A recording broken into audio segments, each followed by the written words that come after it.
Hello dear friends, स्वागत है आपका अपने चैनल स्टडी बाय नितिन में। बात करेंगे स्टेशन से टिकट खरीदने वाले लोग जो कि आमतौर पर ट्रेन में सवार नहीं होते हैं लेकिन टिकट बुक कर लेते हैं, और उससे क्या होता है, जो वेटिंग में लोग होते हैं वो टिकट नहीं मिल पाता।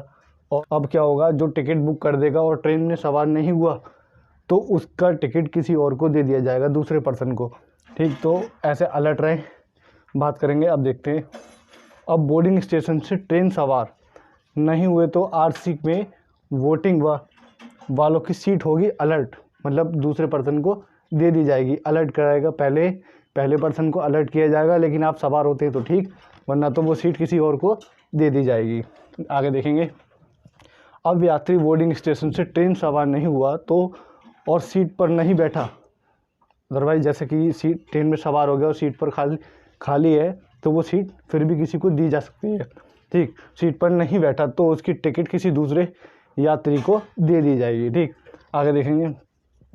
दूसरे यात्री की आरसी या वोटिंग लिस्ट वाले यात्री को अलर्ट कर दी जाएगी। ठीक, जो कि मतलब दूसरा पर्सन बुक करेगा तो उसको क्या होगा, वो सीट अलर्ट कर दी जाएगी। आगे देखते हैं।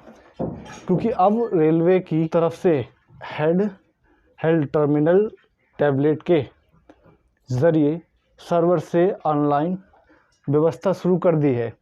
क्या है कि जो अब रेलवे ने एक सुविधा निकाली है, वो हमारी रेलवे की तरफ से हेड टर्मिनल टैबलेट के ज़रिए सर्वर ऑनलाइन व्यवस्था शुरू कर दी है। जो कि क्या होगा, जो मतलब पहले टिकट बुक कर लेता है पहला पर्सन और वो ट्रेन में सवार नहीं होता है, सीट खाली है, तो वो किसी और को अलर्ट कर सकते हैं वो सीट के लिए। ठीक है, जिससे कि वो ज़ाया ना जाए, ठीक, किसी और को मिल जाए।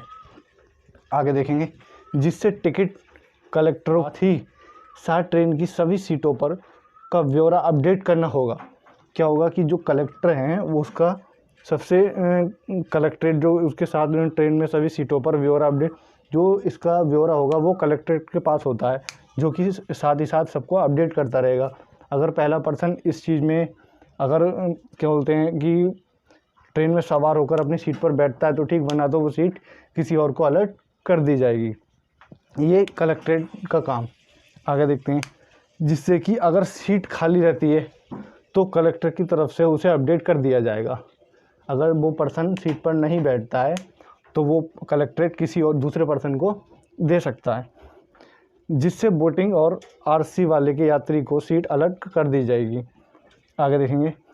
अगर किसी प्रकार से कोई भी बोटिंग या आरसी में नहीं पाया जाता है तो टीटीआई की तरफ से जनरल टिकट वाले यात्री की रसीद काट कर उसे सीट दी जा सकती है।